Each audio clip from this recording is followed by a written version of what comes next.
Welcome, Pewter Report readers, viewers, and listeners to a brand new edition of the Pewter Report podcast, energized by Celsius. And let me be the first to say, for the first time in 2023, a happy Victory Monday for all you Bucs fans. NFC South Division Championship Victory Monday. We are one day removed from the Bucs defeating the Carolina Panthers 30-24 and cementing their spot in the playoffs as the 4 seed, as the champs of the NFC South. We'll talk about all of that. We'll talk about Todd Bowles' press conference today. What's the plan moving forward for the Bucs in Week 18? We'll get into all of that. I'm your host, Matt Matera. Joined with me is my fellow co-host and the face that runs the place at pewterreport.com. It is SR Scott Reynolds. Scott, great to talk to you. Very excited to get all your thoughts about yesterday's game. And how are you? Happy New Year. Great. New Year. I mean, that was one heck of a win yesterday. And boy, the Bucs needed it, right? Because a lot of unhappy Buccaneer fans in the 2023, the early stages of 2023, if they did not. But it was a victory. It is a victory Monday today. It was a victory Sunday yesterday. And they started off the new year with the bang. And this was an offensive explosion that we've been waiting for. Didn't think could happen, but certainly did happen. And that's the biggest reason why they won. That plus 3 more takeaways from this defense. And Matt, they're finally playing some complimentary football. And while special teams was not great yesterday with the blocked field goal, a missed field goal from Ryan Suckup, a missed extra point, Jay Camarda, boy, he delivered maybe the special teams play of the year for the Buccaneers with an absolute game-saving play, because if that's a turnover or a blocked punt deep in Tampa Bay's territory, that could have been disastrous if Carolina scores the last-second touchdown. But crisis averted. Camarda gets off an incredible right-footed punt, rolling to his left, and it was an amazing finish to an amazing game. Yeah, Scott, I was saying, there's no question Mike Evans was the player of the game for what he did, 10 receptions, 207 yards, and 3 touchdowns. But what Jake Camarda did on that penalty was the play of the game for how it all went down. And funny enough, so on Monday, for Bucs fans that might not know, the day after a game, we talked to Todd Bowles, further questions about the game before, a couple of questions about what's going ahead. But I guess Jake Camarda wasn't available yesterday after the game, so we did a phone press conference with Jake Camarda, which you don't typically get too many interviews with the punter during the season, let alone the day after the game, being like, "Wow, you were part of the most incredible moment." And so he shared all of that. We'll have a story about it in a little bit on pewterreport.com. But yeah, that was.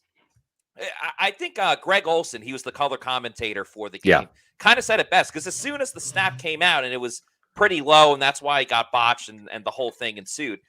Right as soon as the ball hit the ground initially, Greg Allman. Greg Olsen goes, "Oh my God. Oh my God." And I think that's what everyone's reaction was, because you knew with the amount of time left, just get the snap off. Yes, you want to pin it, inside the 20, inside the 10, whatever it is. But even if you kick it for a touchback, it's just okay. You're forcing them to go 80 yards down the field. And remember, Matt, they did a delay of game beforehand, trying to kind of draw the Panthers off sides to convert a first down to keep the offense in the field. So maybe that situation where Zach Tryon, the long snappers, trying to kind of move his body and jerk a little bit and maybe try to fool the Panthers into jumping the snap, trying to block the kick. Maybe that backfired a little bit. Maybe he had a case of the yips and didn't have a great snap. He's usually pretty steady Eddie when it comes to snapping. But, you mentioned Mike Evans and Tom Brady was just absolutely, fantastic for the game too. I mean, we did a poll on Twitter a couple weeks ago after the Bengals game, and I think 57% wanted Brady to come back, and close to it was about a 60-40 split. But it surprised me how many people were seemingly ready to move on from Brady, right? And he's thrown 2 interceptions in each of the last 3 games. Now, the Bucs did have a comeback win against the Cardinals on Christmas night, and they overcame those interceptions. But they did that with the help of 3 takeaways by the Bucs defense. And they got the 3 takeaways again, but the difference was 432 yards by Tom Brady, and a hell of a play by Mike Evans, catching 207 yards worth of passes, 10 of them for 3 touchdowns, including some deep balls. Right, the deep balls that we have either seen Mike Evans drop or just have not seen Brady connect with. A 63-yarder, a 57-yarder, a 30-yarder, and it looked like for a day the Buccaneers offense was back, and kind of fitting too, right? Because Bruce Arians was inducted into the Bucs Ring of Honor. And if they're going to put 30 points on the board, exactly 30, right? Because that was the magic number, hit 30 points in 2020, and they're going to win those games. And they did. As a matter of fact, over the last 2 years, in 2020 and 2021, under Bruce, the Bucs were 23-0 when scoring 30 points or more. Ironically, the Buccaneers only scored 30 points once this year prior to the Panthers game. I was scoring 31 in a 41-31 loss to the Kansas City Chiefs in week 4. And Matt, ironically, that was the game Bruce Arians was supposed to be inducted into the Bucs Ring of Honor. As it turns out, Hurricane Ian affected the game, and they had to postpone that here. So only 2 30 drops on the scoreboard for the Bucs this year. They lost one of them, but they won yesterday's when it mattered most. I was reading your 2-point conversion, and I got to that part where you essentially wrote, man, isn't it fitting that they scored 30 points when they inducted Bruce Arians into the Ring of Honor? And I just started laughing. I was like, this is all perfect. Like, it's coming full circle. The fact that the Bucs scored 30 points and Bruce Arians is being highlighted because of it. But obviously, hopefully, that is a good sign of things to come. We got a couple of super chats, so want to make sure we get to that. We appreciate everybody that super chats us. Starting off with Giovanni Perez. Thank you for the $5 appreciate it, Giovanni. Giovanni says, amazing what competent O-line play does for an offense. If they can protect Tom, they have a shot at making noise. I wouldn't put my bookie money on it, though. Shout out to my bookie. And this is another thing that you wrote about in the Monday mailbag today, just about like why all of a sudden did Tom Brady start connecting with Mike Evans? Why were there these chunk plays all of a sudden? Right. And a big part of that was the fact that Tom Brady was holding on to the ball and not too long. I mean, most of the time, if a quarterback holds onto the ball for too long, you're like, you got to get rid of it. You got to get rid of it. Right. With Tom Brady, he gets rid of the ball so quickly. You're almost like, Tom, hold on to the ball. You never ask for a quarterback to do that. But Tom Brady, it's such a unique situation with the greatest of all time that you're kind of hoping Tom holds on to it just a little bit more so players can get a little more separation. And that's the one thing that the Bucs lose in this offense. And they did used to like to go down the field. The one thing they lose is, other quarterbacks can buy you a little bit more time rolling out in the pocket. That's just not really going to happen with Tom Brady. Right. But it was good that he was able to hold on a little bit more and then allowed for the big plays, most notably to Mike Evans. But overall, he was slinging it. Yeah, and I think the thing, too, that really stood out to me was his willingness to stand in the pocket and take some hits. That's something that we just haven't seen. And listen, it wasn't always a clean pocket. Brady got sacked 3 times and got hit 8 times, and that's a lot. But to his credit, he didn't get he didn't get rattled by that. And there was a couple times where you could see him hang in that pocket, right, and then just sling the ball down the field, and he was as accurate as could be. Mike even dropped the first deep shot, which hit him right in the chest, and Mike said that kind of woke him up after that play and really kind of got him going. Like he's like, I'm not going to drop the next one for sure, and he didn't after that. But I've had some conversations. I think you were party to one of those with Rick Stroud of the Tampa Bay Times, and we're kind of like, maybe Brady is going to play different down the stretch, where he's going to be a little bit more apt to take some chances physically, right? He's 45. So, I mean, you can't fault the guy for wanting to stand in there and take some punishment. He's not 35. He's not 25. He's 45. And trust me, I'm 50. It makes a difference, and I don't get hit for a living. So I think that now that the Bucs are in crunch time, it's kind of like, no risk it, no biscuit for Tom Brady. It's like, hey, I'm going to let it fly. I don't care if I take some shots. We're in the the twilight of the season. I'm in the twilight of my career. I'm going to season to recover. I'm going to go out, guns a blazing, and we see what happens when that happens. Right. It was a clean pocket to a degree, but it wasn't a perfect pocket. Again, right. Brady got hit 8 times, sacked 3 times. But I thought the difference was his willingness to stand in there, hang in the pocket, slide around a little bit, but keep his eyes down the field, Matt, and not do the quick little checkdowns and dump offs that we've seen that usually turn into 3 and outs. Instead, these turned into 3 touchdowns. And let's remember, Chris Godwin fumbled one as they were getting into the territory. Ryan Suckup missed a 26-yard field goal, missed a 50-plus yard field goal, and they also didn't convert on a 2-point conversion. So there were still points left on the board. It felt like the Bucs team of old that we knew that can score a lot of points. So it'll be really interesting to see, and we can get into Week 18 a little bit later. It'll be interesting to see if they can get that rolling again in the playoffs. But we have more super chats coming in, so we're going to keep that rolling. Starting off with John with a $20 super chat, John Spilatopoulos. So I believe coming from a Greek origin there. But John, thank you so much for the $20 super chat. He says, what did you think of the call to kick the field goal instead of going for the first down in the second quarter? Happy New Year. Thank you, John, and Happy New Year to you as well. Sorry if I messed up your last name there. A lot of us, I think we're in agreement that they should have gone for it. But I think the problem is they are so bad still in these third and short situations, whether they're running it or they try to play action with Cade Otton in the end zone. That didn't work either. Todd Bowles said that he trusts the offense. You asked him that question directly a couple of weeks ago. Yeah. But that kind of shows it right there that you don't trust the offense. And that's right. I don't want to hear, we just got to find a way to get a yard. We know. You've told us that multiple times. I don't need to hear that anymore. But exactly. I just think on that play, they had just gotten it after turnover, if I'm not mistaken. It would be a real kick to the gut, just getting that big turnover. It's emotional. You're back in the game, and then you come away with no points versus, all right, at least you cut it to, a shorter lead. But I definitely think they should have gone for it. It just shows how bad that they are in these short yardage situations. I agree, Matt. And you mentioned third and short. Listen, this looked like a lot of things got straightened out on offense, right? But really they haven't. And I don't want to be a Debbie Downer or the bearer of bad news here to start the new year, but I'm going to. I'm just a realist. So I don't want to poo-poo on the Bucs' big win yesterday.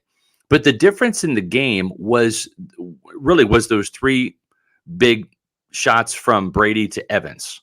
Yes. And that's been an element that's been missing. And then the Bucs had 3 takeaways on defense, big time strip and sack by Anthony Nelson that helped the Buccaneers pile on to their lead in the fourth quarter once they finally got it. But Matt, this offense is not fixed, not even close. They're still, to your point, they were 4 of 15 on third downs yesterday. That's 26.7%. That's awful. That's still bad, really bad. Matter of fact, they had to go for it on 2 fourth down occasions. They were lucky to go 2 for 2, right? So they were bad on third downs. They were also bad in the red zone. They were 1 of 3. That's 33%. They were bad on goal to go efficiency. They were 1 of 2 on goal to go efficiency. And then you look at they had 1 takeaway. Brady didn't have any interceptions, which was a good thing, but they had a penalty by Chris Godwin, which wiped out a 30-yard catch and run by Cade Otton, plus his fumble.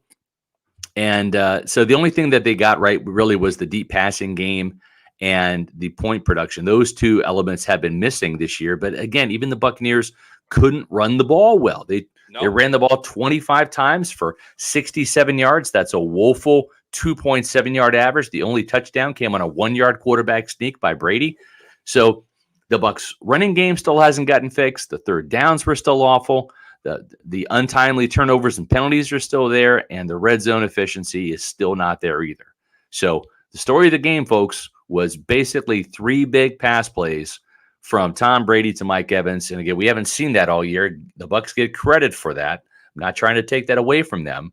But it's not like this offense has turned a corner or magically gotten better. That one little element got better yesterday, and it did make a big difference. Oh, it made a huge difference. And with the turnovers that the Bucs defense was able to create, timing really is everything, but it's always a good time when you're drinking a Celsius energy drink, the official sponsor of the Pewter Report podcast. There's a variety of different flavors, and that's why we love them. You see the Arctic Peach and Tropical Vibe flavors on the screen right there. They have so many more than that, too, from the Fuji Apple Pear to the Cucumber Lime, watermelon berry as well, kiwi guava. So a ton of great flavors. Why and how does Celsius separate themselves from other competitors? Is that they're the healthy version of an energy drink. There's 7 essential vitamins, 0 sugar or preservatives. So it gets you through your day, gets you that essential energy, and you don't have that post-energy drink crash that you would have with other products. Now, where can you find Celsius energy drinks? No problem. We got you covered. Go to the store locator on the Celsius website, punch in your address, and it will let you know where you can find a Celsius energy drink at your local convenience store, gas station, your Walmart, your Target. Say it. And your bodega. Bodega. And when you keep going to your bodega and you love Celsius energy drinks and you're like, listen, I love you, my local bodega, but I need it in bulk. I need more. I need more Celsius. That's when you head on over to Amazon, get the variety pack, because variety is the spice of life. Who wants one flavor of Celsius when you can have multiple flavors? And do the subscribe and save on Amazon. Have it sent to your house or apartment every 1, 2, or 3 weeks. You don't even really have to do any of the legwork. It just shows up right to your house or apartment. Automatic. And you can save some money by going to Amazon and doing that. So just make sure you're drinking Celsius energy drinks, the official sponsor of the Pewter Report podcast. Hashtag Celsius Live Fit. Hashtag Celsius Energy. Yeah. And sounded like you wanted to say something, Scott. Well, I was just going to let everybody know we're 2 minutes away from 420, which on Mondays, that means, what does it mean, Matt? Roll call. Tell us where you're at, Pewter people. We have awesome fans all over the globe, not just in Tampa, not just in the state of Florida. We have awesome fans throughout the world, including internationally, which is really awesome to see. So in about a minute, we're going to go on a rant. I'm going to go on a little rant. I got two things I want to talk about here. Awesome. Scott's going to go on gonna go on a rant, just have a take. In the meantime, put in the chat where you are watching from, and I'll put it up on the screen so we can all see where you are watching from. We also have a couple super chats. We will get to that right after roll call, I promise. We'll just keep it rolling. We appreciate everybody that's watching the show. Got great audience on a Monday. So. Oh yeah, it's a championship victory Monday. It's a great way to start the new year, right? Not just with the Bucs win. You saw last night, if you were part of that podcast, the NFC South champs again. We're going to talk a little bit about this on Wednesday's show on our Bucs Falcons preview. But Matt and I are going to be delving into, should the Buccaneers rest some starters, including Tom Brady, right? Because they need him in the playoffs. He took 3 sacks and 8 hits yesterday, came out of it okay. But we're going to talk about that a little bit more later in the show about our thoughts, and then we'll know more for sure on Wednesday. That's the Wednesday podcast. We're going to be talking about the Bucs Falcons preview. But will Brady be playing the whole game? Will Blaine Gabbert see some action, the hero who saved 4 people in Tampa Bay, or will Kyle Trask make his NFL debut? So there you go. It is that time, Matt. What time is it again? Roll call. Tell us where you're watching from, Pewter people, and we will put it up on the screen like you see right here with Tortoise Johnny. All right, here we go. Johnny watching from New York.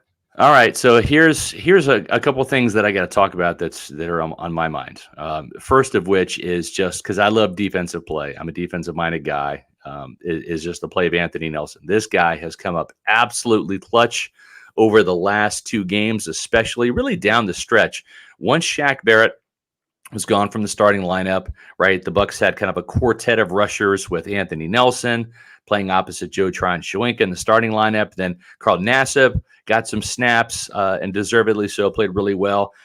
Then you saw Jannard Avery also in there on some pass rushing downs.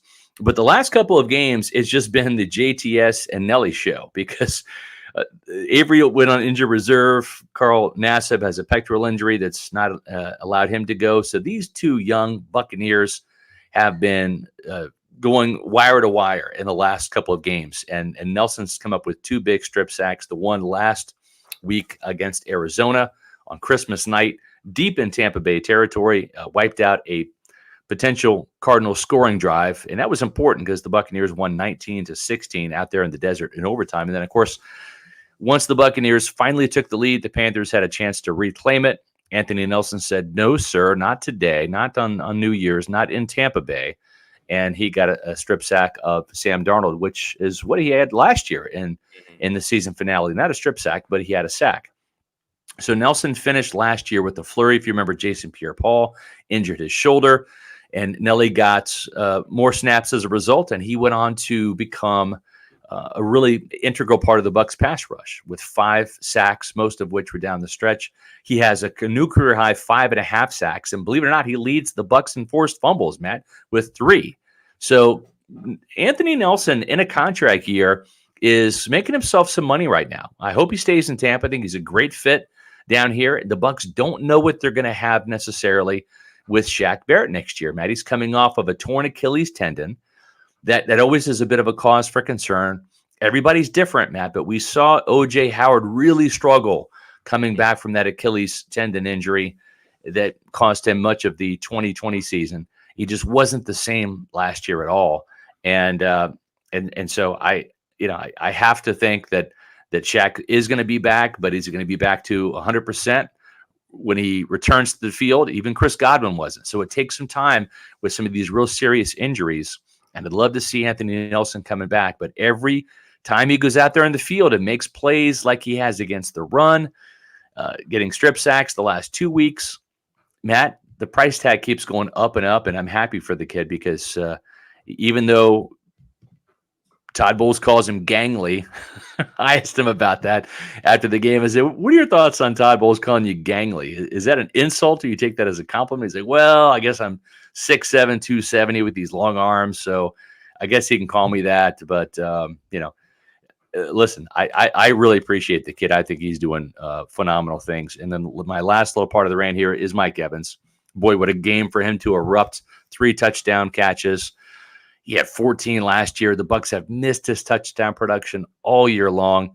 But Matt, the one thing is Mike Evans feasts on Carolina and Atlanta. Why? Because those two teams historically will play a mixture of cover 1 or cover 3. That means single high safety without any help over the top. That's why, including those 3 touchdowns yesterday, Mike Evans now has 10 career touchdowns against the Panthers. That matches his 10 career touchdowns that he has against the Atlanta Falcons. Those are the most touchdowns he's scored against any NFL team. Doesn't do as well against the Saints because the Saints play a lot of cover 2 over the top. And we'll see if Mike Evans can keep up this touchdown magic for another week because they're playing the Falcons next week. Listen, I'm so happy for Mike. I think it's awesome that he extended his record. I'm happy that he had a great game to start 2023. But my question really, and I guess this is more for the Panthers and Falcons, is why? Why would you run that type of coverage? Have they not seen enough throughout Mike Evans' career that he absolutely dominates any one-on-one coverage or single high safety? I mean, Mike legitimately says it in interviews like, I hope they give me more one-on-one matchups because I don't get them too much. Or if he's talking about going up against, another top corner in the league, he says, great, let's go one-on-one. I would rather prefer that. Did they not watch the playoff game against the Rams last year when he beat Jalen Ramsey deep for a big touchdown? I hope, for Mike Evans' sake, that the Panthers and Falcons continue to play that type of defense when they match up against him for the Falcons next week if Mike Evans totally plays. Agree. And for next season. Because, man, if Mike Evans played the Panthers and Falcons every week, he would he would break Jerry Rice's career receiving yards. Right? He would, and he would probably be the weekly NFC Offensive Player of the Week, which I think he's going to win that this week. I didn't scan the NFL. Brady's gonna win the FedEx Air probably Player of the Week. Mike Evans is gonna win. It's either Brady or Evans is going to win. Honestly, they both deserve it because they both teamed up for those touchdowns. Jeremy, dissing my Kansas State Wildcats. Sorry. How about Kansas State? Laugh out loud. Well, I don't know what you're talking about, Jeremy, because Kansas State beat West Virginia in overtime the other night. Our basketball team is 12-1. That happened on Saturday night. So, you're referring to the football game. Well, I didn't have any illusions we were going to beat Alabama, especially when Bryce Young and Will Anderson played. I was hoping we'd have a puncher's chance. It looked good for a quarter, but we won the Big 12 championship, and honestly, our basketball team is pretty damn good this year too. So we'll see. We're knocking on the top 20 door, and also, we beat a top 24 team. If TCU somehow upsets Georgia in the national championship, yeah. Kansas State's the only team that beat TCU. So therefore, that's right.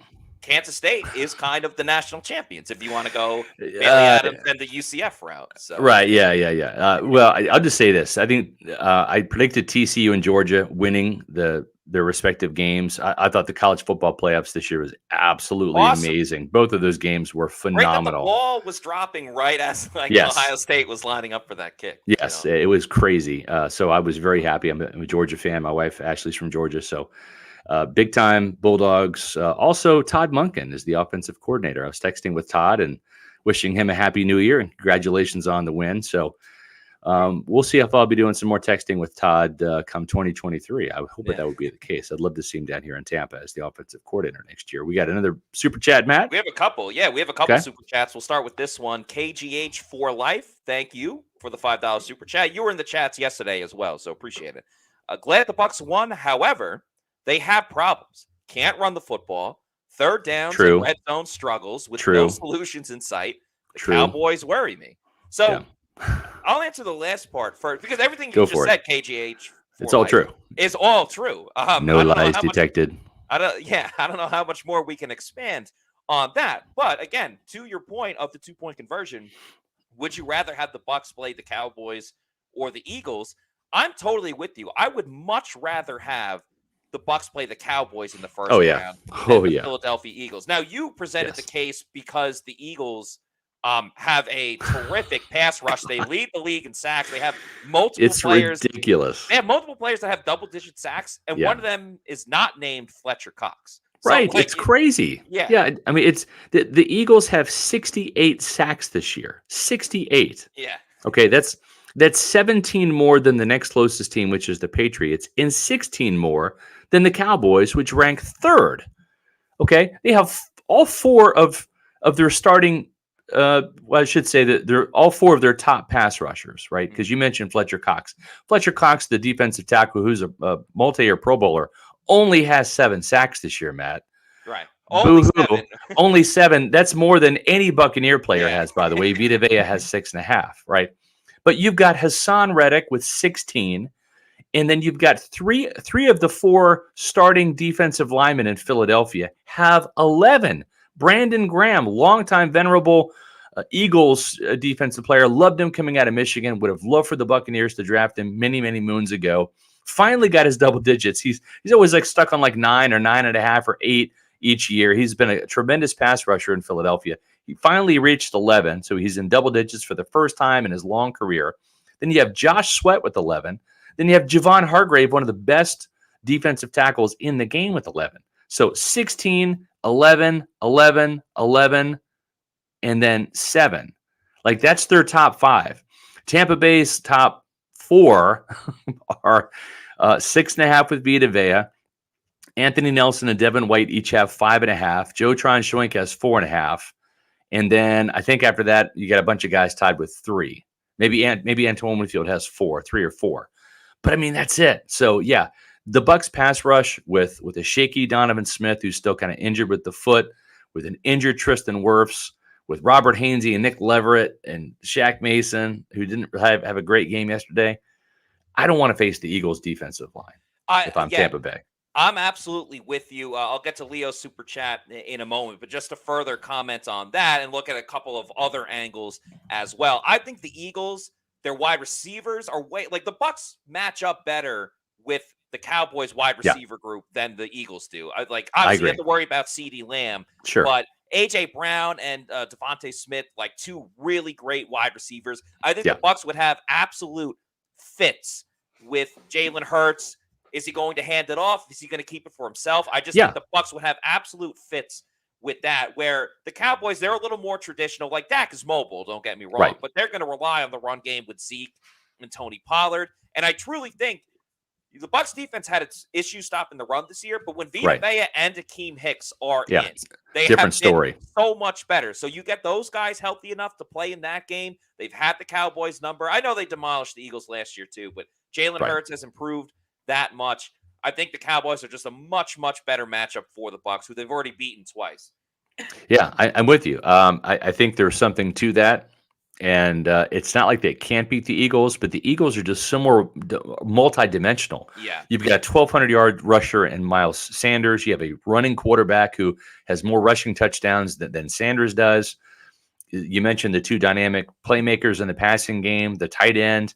I just think there's a little bit more to account for with that offense. And then that Eagles defense, man, it causes problems. And Tampa Bay's offensive line is not nearly as stout as it was last year. No. When they had Ali Marpet and Ryan Jensen exactly. in that game. So I do not want to face the Eagles. I think if you're Tampa Bay, you want to play the Cowboys here at Raymond James Stadium rather than the Eagles. And I also think, just to put a bow on this before we get to Leo's super chat, I also think, don't get me wrong, like the Cowboys defense is pretty solid. It's been better at times than it has been recently. And you obviously have to account for Michael Parsons. But again, we talked about like Mike Evans getting certain matchups.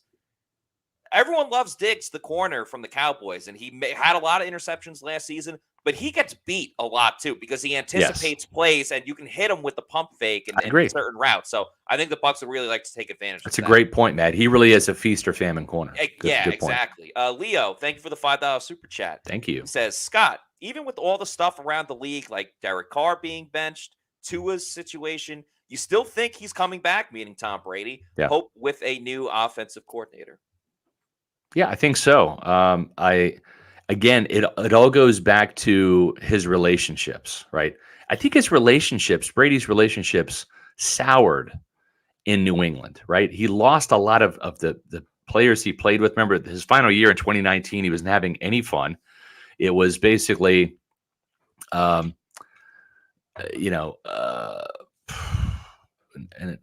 was the slot receiver? I'm drawing a blank.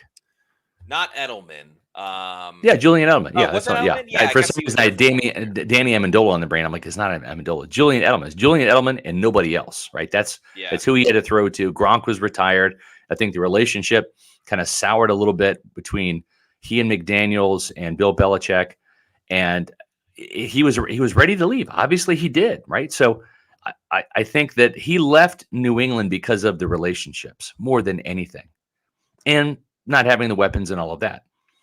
But he comes here to Tampa, wins a Super Bowl, and he obviously came back to play under Todd Bowles. I think Brady was aware that handoff was going to happen between Bruce Arians and Todd Bowles.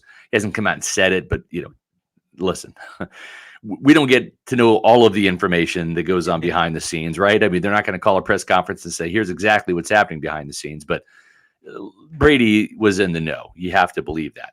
So the relationship he has with owner Joe Glazier is probably even tighter than it was with Robert Kraft. Now, he played under Kraft for 20 years and was appreciative of everything he's done. But I've heard so many things about the Glazier-Brady relationship. And then you factor in Jason Light, who is, very close with Tom Brady. You saw the hug on Buccaneers.com. Brady, comes up and just bear hugs Jason Light after yesterday's win. Those two are close. Light has done a great job of getting Brady all the tools that he needs throughout the personnel in 2020, 2021, and even this past year in the offseason. So if Tom Brady's going to play next year, I think it's going to be in Tampa. Ryan Jensen will be back from injury. And you have to look at the location. And I know that what you're saying about the Dolphins, and they've really been under a slide now. And I think I like Mike McDaniels, but this is a winning business. Yeah. Your funny lines and your quips only go so far. We saw that with Sam Weish. Personality only gets you so far. It's about the wins and the losses ultimately. And so does he want to play for Sean Payton? We'll see where Sean Payton lands. It's not going to be in Tampa. The Bucs are not going to trade for Sean Payton. The Saints wouldn't trade him in the division. That would be foolish. So I don't know. I'm sticking to my guns. I think if Tom Brady does come back, it's going to be here. I don't think it's going to be in Las Vegas with McDaniels. The Raiders are kind of a train wreck of an organization. I wouldn't trust the organization if I'm Brady. I think there's a lot of trust here in Tampa. Yeah, the more I think about it, I guess it's easy. It's easy, like when the Bucs are losing, to be like, yeah, he's gone, he's out of here. But to your point, the big bear hug that he had with Jason Light and Mike Greenberg, I think that was obviously, like, they're happy, they won, they clinched the division, but I feel like there was something. There's a relationship there. There's a relationship there. There was something a little bit more than just your typical hell yeah, dude. Right. You know? Yeah. Yeah, it wasn't a high five. It was a hug. And there's a relationship here. Tom Brady's been here for 3 years, okay? And when Tom Brady was going through a divorce, this organization stood by him. You need time off, Tom? Go take it. You feel like you need to go up and see your son, Jack, and go to Mr. Kraft's wedding? Yeah. Like, go up there and do that, and we'll see you in Pittsburgh. So this organization has accommodated Tom Brady in every single way possible. Why would you want to risk that at age going to be 46 with a new organization, with a new coach, with a new system and new teammates to learn and new ownership? Folks, look no further than the Denver Broncos, right? New head coach and Nathaniel Hackett, who was supposedly an offensive wizard or mastermind, and a new quarterback and Russell Wilson.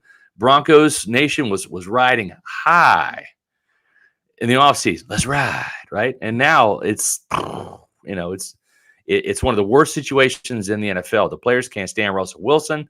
The coach is fired. It's a train wreck. So Tom Brady knows the Buccaneers. And what has he done here? He's won back-to-back NFC South titles, going to the playoffs all 3 years, and won a Super Bowl. So it's kind of hard to find the better situation for Tom than this situation here in Tampa.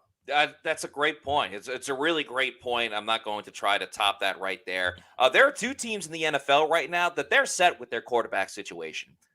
They don't need to worry about it at all. That's the Buffalo Bills with Josh Allen and the Cincinnati Bengals with Joe Burrow, who the Bucs played 2 weeks ago. They are playing tonight in a awesome Monday Night Football game. Yeah. Great way to finish the Monday Night Football schedule. And, this doesn't really affect the Bucs at all, but maybe you want to bet on 2 of those quarterbacks. Go and do it at Underdog Fantasy. It's the perfect spot to get some action in the game, especially with fantasy football. That's with Underdog and their pick'em or their rivals. The rivals are a lot of fun too. You just pick an over or under on your favorite or your least favorite player stats. You can win up to 20 times your money in a single night. Underdog keeps it super simple with their easy-to-use website and mobile apps. You pick between 2 and 5 players to fill out your pick'em slip, get every pick right, and take home some cold, hard cash. Use the promo code Pewter, that's Pewter.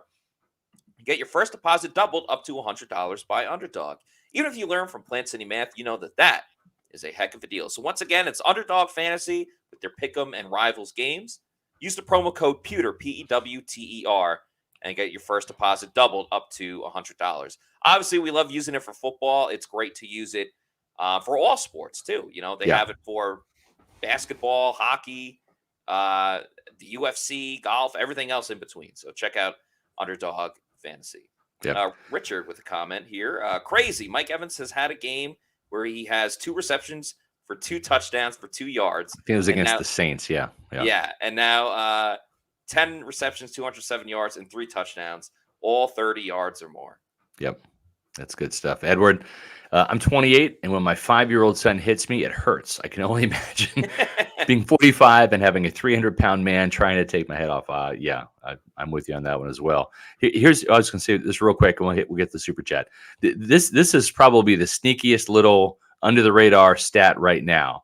Chris Godwin needs 32 yards for 1,000 this year, and he's had a very hard road back. He's played. He was healthy enough to start in week 1, and then injured the hamstring, but battled through that and has really kind of come into his own, kind of getting closer to that pre-ACL injury Chris Godwin. And man, it's just something else, right? To see the Buccaneers have 2 1,000-yard receivers this year. I'm pretty sure Chris Godwin's going to get 32 in Atlanta. He's Mike Evans' favorite. He's Tom Brady's favorite target, 98 catches. Well, to that point, he's pretty close to the Bucs' all-time single-season receptions record, and that's crazy to think that he's missed some games too. Granted, they hit him with the screenplay a million times, but sure. But I'll say this: Chris Godwin now with 98 catches, it matches last year's total. And with one game left, I think he needs 8 to tie Keyshawn Johnson's record, which is 106, set back in 2001, if my memory serves me correctly. That would be awesome. And you know how the Bucs love to fill quotas for players. Yes. Yeah. By the way, it's the 1-year anniversary from Antonio Brown running off the field, who was partially angry because they wouldn't give him his incentives earlier. And then a week later, they're doing little touch passes to Gronk and making sure Mike Evans gets the ball and things like that. But anyway, Bucs are maybe not necessarily in a better spot this year, but at least they have a peace of mind that they're going to the playoffs again. Right, exactly. Yep. Yeah. Lawrence Lowe with the $2 super chat. Thank you, Lawrence. Ott needs to do better if we want to go far. Yeah, I thought Kate On really struggled on the Christmas night game. Yeah. And didn't look great yesterday either. Obviously, the big play that he had was called back. But I'm with you. I mean, we've called for Kate On to get more playing time. He led the way out of all skill position players. Kate On had more snaps than Mike Evans, than Chris Godwin, everyone else. Right. And so I definitely do think he needs to pick it up. Hopefully he'll get more targets. Joe Wisniewski, thank you for the $2 super chat. No comment, just the super chat. So appreciate it. All right, Matt. Here's the question here. So I'm worried about Suck Up. Why should I be confident for a kick inside 50 in the playoffs? And is he here next year? Matt, what are your thoughts on Ryan Suck Up? Did not have a good day yesterday. Missed a 53-yarder. Had a 26-yarder blocked. Missed an extra point. So Bowles talked about this too, and he said, I'm more concerned about the 26-yarder that got blocked because that means he's getting it low. I don't trust Ryan Suckup over 50 yards, but I kind of have to put that on the coaching of, hey, it's a 53-yarder. Right. Maybe Ryan Suckup shouldn't try this because he can't hit it. Yeah, you know, I agree. So I don't really have any issues with Ryan Suckup kicking from under 50 yards, 45 yards and closer. No problem. I know he missed the extra point yesterday, but I'm pretty sure I looked it up earlier. That was the first extra point that he's missed also. That is correct. So I'm not going to freak out because he missed one extra point. Right. Blocks are a fluky thing. So yeah. Randy Dutchess, thank you for the $13.99 super chat. Canadian. Anyway, thank you, Randy. He says, thank you, Matt, and your cast of co-hosts for the Game Watch vlogs. Your expressions and smart-ass comments during some absolutely horrible games this year made them somewhat more bearable. Randy Douglas, thank you very much for the comment. Try to make it as fun as it can be. Listen, it's tough sometimes when the Bucs are down 35-7 to the 49ers. It's tough to be cheery and optimistic about a lot of things, but I try to call it like I see it. Oh, man, this Tulane USC game is going down to the wire. It's absolutely wild. But I try to put on as much entertainment as I possibly can, and I'm glad that you liked it. It means a lot, and thank you for the super chat. Yeah. Speaking of college games, it was great to see Mike Leach remembered during the I'm gonna call it the Outback Bowl. What is it? The ReliaQuest Bowl? Okay, ReliaQuest Bowl here in Tampa. They started off with an air raid formation with the missing quarterback, delay of game to honor the late great Mike Leach, the Pirates. They even had the pirate logo. That on the logo was amazing. It was the Mississippi State Bulldogs helmet.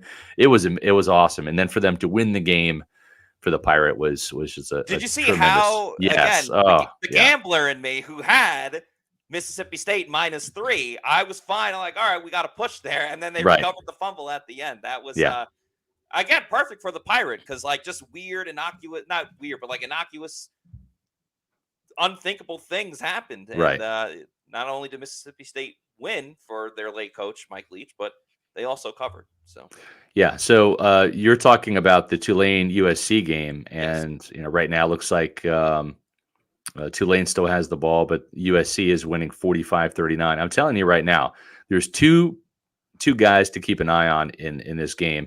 The running back Spears for Tulane is absolutely legit. I mean, he's one of my favorite running backs. 206 yards, 4 touchdowns today. He had a 62-yard run. This kid's my favorite running back in the draft. I mean, not named Bijan Robinson, of course, but he's averaged 12.1 yards per carry today. And he's phenomenal, man. I've been texting Ryan Griffin, who's a Tulane alum, about him this year, and he's phenomenal. The quarterback, Pratt, is also somebody to kind of keep an eye on. It's kind of crazy because he's got 1 touchdown today, only 6 of 15, but they've been running the ball like crazy. He's got 15 carries for 83 yards. Very good athlete. And one of those touchdowns covered 87 yards. So he's got a pretty good arm. Tulane beat Kansas State this year, 13-10 in Manhattan. Yeah. So they caught my attention. And they're a damn good team. They're a top 20 team.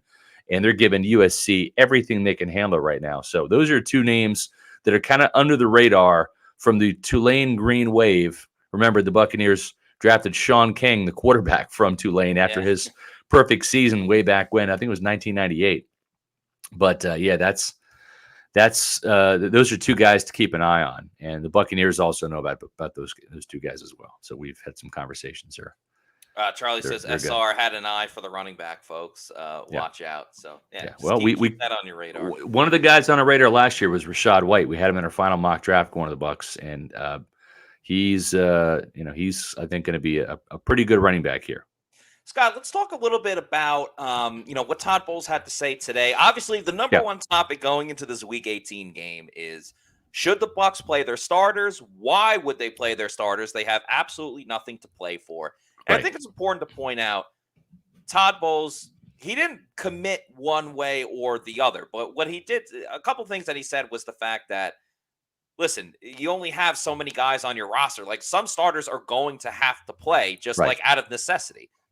And he was asked about the tackle situation. He didn't really commit to that. But I think one thing he was really asked about, hey, if you play Tom Brady and Tom Brady gets hurt, or one of your starters gets hurt, like, that's a really significant injury, and you're probably not going to win in the playoffs. So let's just play this video. It's about a minute long.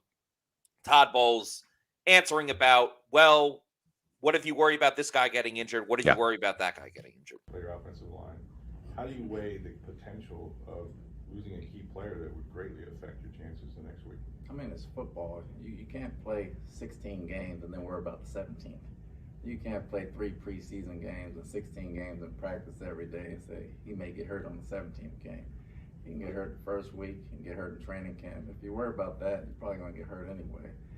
We signed up to play football and coach football. That's what we're going to do. And everybody that loves football, that loves to play, will play the game. Injuries are going to happen. Doesn't mean it happens in week 17, a playoff game, or preseason. You just got to coach it and you got to play it. If you worry about injuries, you probably don't need to be playing this sport. Would you consider pulling some players after maybe the first half? I think we've seen that in the past, a couple years ago with your Super Bowl, when the Detroit game, when Blaine stepped in the second half. Yeah, it's possible. Like I said, it's early in the week. We haven't made any decisions yet. We haven't met on it. We haven't talked about it. Everything's up on the table. We'll talk about it and we'll move forward from there. So everything's on the table. We're going to find out more in the following days. Right. I respect what Todd Bowles had to say about, like, if you're worried about getting injured, odds are you're going to get injured and you probably shouldn't be playing football in the first place. I respect that part of it. But on the flip side, you don't have to worry about the injuries if you just don't play your guys at all. Yeah. So well, it's difficult because you only have 46 active players, right, on game day, because you got to make 6 of those inactive, and so then you've got 3 of those guys that are specialists, right? Your long snapper Zach Tryon, your punter Jake Camarda, who also handles kickoffs, and then Ryan Suckup. So you only have just over 40 players left, and 22 of those guys are starters. You need guys for special teams. You can't. This isn't preseason where you can put in your second string offensive lineman. They only have 10 offensive linemen, right? And not even that now. I think they have 9. So it's difficult to go into this game and say we're going to rest all of our starters. You can rest maybe some guys, and the players, if I'm Bowles, that I would rest are guys that are dealing with some injuries. Jamel Dean with his toe. He was literally limping out of the locker room after the game after playing on Sunday. Maybe Vita, he had that calf injury. See how he does. I'd maybe play Tom Brady for a half, and then I would tag team in Blaine Gabbert. Blaine looks like he's ready to go right there. Oh, yeah. And yes, he certainly was a hero. I saw a comment here that I want to get to. We gave him a quick shout out on the the Yeah. show yesterday, but yeah, he deserves a My ton of man crush, Blaine Gabbert, is a hero. Well, I wouldn't say he's my man crush. I just think he's a very handsome man and probably the best looking quarterback in Tampa. And so yeah, I would definitely consider playing Blaine Gabbert and maybe even dressing Kyle Trask and Yes. getting him some snaps as well. Maybe play Blaine a quarter, play Brady a half, and then play give Trask a quarter to play with as well. But the thing is it's kind of a domino effect, Matt, because if you're going to play Brady, then you better play Donovan Smith and Tristan Wirfs when you play with Brady. You don't want to put Brandon Walton, right, and exactly. your fourth string tackle out there protecting for Tom Brady. So I think the plan would be to play some of these guys, get them some work, and that's another thing too. Is Todd Bowles wants this team to be playing hot heading into build that momentum of a 3-game winning streak. Well, yes. 5 winning on Sunday. Yes, we already talked earlier in the show, Matt, about the fact that you have the running game is still a mess, averaging 2.7 yards per carry on Sunday against the Panthers. The red zone efficiency was 1 of 3. The third down conversion rate was about 25%. The only thing that got fixed was the deep ball. That was it. Yeah. Everything else on offense really wasn't that good. So it's not like you have all of these things solved and you can rest assured that heading into the playoffs against the Cowboys or the Eagles that you're going to be hitting on all cylinders on offense. And guess what, Matt? You need to score a bunch of points in the playoffs. I think you do. I don't think this is the game where you give Trask the only make him the starter for the whole game. I don't think that's going to happen at all, despite what fans are wanting. Well, Brady's not going to allow it anyway. I also want to give a shout out. I believe that's our intern, Matthew Perry, in the comments here. Would love to see Trask get some NFL experience, even if it's just for a quarter or two. Shout out to you, Matthew. Does a great job behind the scenes He at does. PewterReport.com. Yeah. We call him Chandler. Yeah, we call him Chandler based Guess on why? the actor from Friends. I would like to see Trask a little bit in this game because I would too. I'm curious. Eventually, just curiosity, and eventually one day the Bucs are going to have to decide who's going to be their next quarterback. And why not have the most information possible by seeing Kyle Trask in a game? But yeah, I'm absolutely with you because it would be a little bit easier if like Josh Wells was healthy and maybe you can get by with like, all right, like let Josh Wells play and you could sit either Tristan Wirfs or Donovan Smith, but you can't sit both of them and have Tom Brady as your quarterback. Yeah. Also, Kyle Trask, one of the things in defense of Kyle Trask is like, well, he was great at Florida because he had Kadarius Toney and Kyle Pitts, and he gets here with the Bucs, and he's not working with Mike Evans and Chris Godwin, now Russell Gage and Julio Jones. But if he gets into the game, he's probably also not throwing to Mike Evans and Russell Gage and Chris Scotty Godwin. Miller and Devin Tompkins, and it's gonna be like a preseason game for him against a Falcons starting defense. Exactly. So it's like, how much can we truly learn from from the Kyle Trask start? I don't know. It's just something like you want to see, but and you know, you want to get things corrected first, too. Right. And also, Todd Bowles was asked at the very end of the press conference about Ryan Jensen's availability. Didn't sound optimistic about the possibility that Jensen could play. What was your take on that, Matt? It seems to me that if Jensen's going to have a chance of playing, it might be in the postseason, not next week. I think Todd Bowles hates talking about Ryan Jensen. Does. Yeah. And look at that. Tulane just beat USC 46-45. Wow. That was an absolutely wild game. Shout out to Tulane, though. It's a great win for them over a huge program, obviously, with USC. Yep. And, that's probably the biggest win in their – well, I guess if they went undefeated with Sean King, that's probably their biggest win, but one of their biggest wins in their franchise history. So, Ryan touchdown pass by Michael Pratt to win the game. Is that what happened? Yeah, it was. He threw to the looks like it. Yeah, tight end for the score, reviewed and everything. Pretty wild. So a lot of fans very excited from Tulane for that game. Yeah, well, there goes Matt. He's super excited about that Tulane win. He just left me to do the whole show by myself here. So we'll see if Matt gets back here in a second. But that's how Matt, who does a lot of betting, and he does it at MyBookie, can get when it comes to watching college sports, pro sports, etc., he can get a little excited about it. So while we're waiting for Matt to join us back, we're going to hear about my experiences and others at age rejuvenation. As we age, our hormones decrease, both for men and women. I was tired all the time, had no sex drive. I was groggy. I felt like I was 80 years old because everything hurt. I came to age rejuvenation because I was tired all the time. Bioidentical hormones has really made such an impact in people's lives. I actually enjoy shopping now. Got all my energy back. Mind is sharp. I feel like I'm 18 again. It was perfect for me. Get with age rejuvenation. Do it now. Don't wait. Call Age Rejuvenation today. Age rejuvenation. That's John Gilmore, former Bucs tight end. He says, I feel like I could play another 10 years in the NFL. Well, I feel 10 years younger. I'm 50. I feel like I'm 40. Why? Because of age rejuvenation. Now, here's the thing. I've got low testosterone. That's not uncommon at all. It's a natural effect, and it happens in a lot of men, age 40, 50, 60, and 70. It's even happening younger now in this day and age due to poor diet and exercise and those types of things in males in their 30s. So get your testosterone checked. Set up an appointment at agerejuvenation.com and go to the website, get your blood work done. When you make your appointment, they're going to review your labs with you, check your testosterone levels. And if you mention Pewter Report, they're going to give you $500 off the first testosterone therapy treatment. Trust me, folks, it works. Don't put it off. The new year is here. It's time to take care of your body, make some New Year's resolutions, put your health at the top of the list.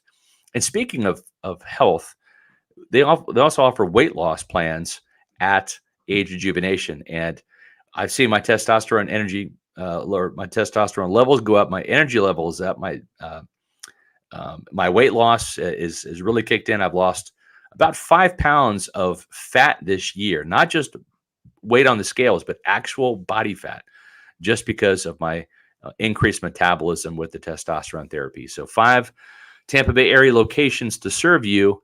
Make sure you visit Age Rejuvenation and tell them Pewter Report sent you. That's right, ladies and gentlemen. Check it out. Check it out. So we got a couple of comments here. You can't spell suck without USC. Yeah. Willie Fritz, the head coach of Tulane, is a Shawnee Mission native. My good friend Chris Oxentine. I say that I never met you, Chris, but you seem like a good guy. You're from Overland Park, Kansas, my old stomping grounds. Is saying that I went to Shawnee Mission South High School. The only famous people that I think came from Shawnee Mission South High School were Rodney Peete, the former USC quarterback. Yeah. A very timely mention because USC just lost. Played with the Detroit Lions for many years, was their first round pick many, many moons ago. And then also the old classic rock band Shooting Star. Their members came from Shawnee Mission South. Kind of a regional Midwest band there, but fun fact. Yeah, there you go. Fun fact for all the Pewter people. And of course, we appreciate the Pewter people for joining us on today's show. If you're new to the show or new to pewterreport.com, check us out on our website at pewterreport.com and follow us on our social media. We are at Pewter Report, and then our YouTube, of course, is Pewter Report TV. Please like and subscribe to our YouTube channel. It's absolutely free. Just gives you a heads up of when we're going live, when we have new content out, different videos, things of that nature.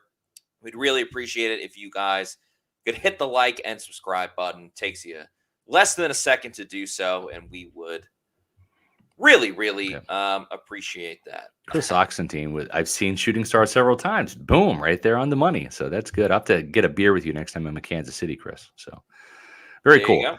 Yep.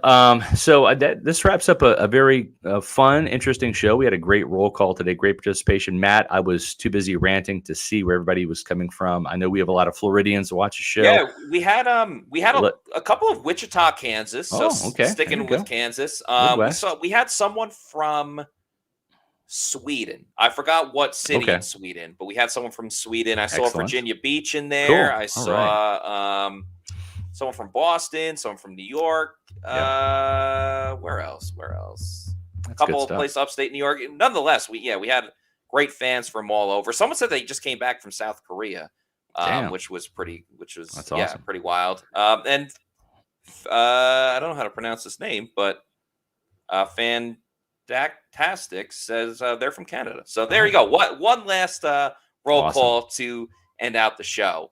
Super. Well, and we're going to have another show on Wednesday, the Bucs Falcons preview. We'll find out which quarterback's going to be playing, or maybe all three of them will. We'll find out on Wednesday. But we appreciate all the Pewter Report listeners, viewers, and readers for joining us today. For Matt Matera, I am Scott Reynolds. We'll see you on Wednesday for another edition of the Pewter Report podcast.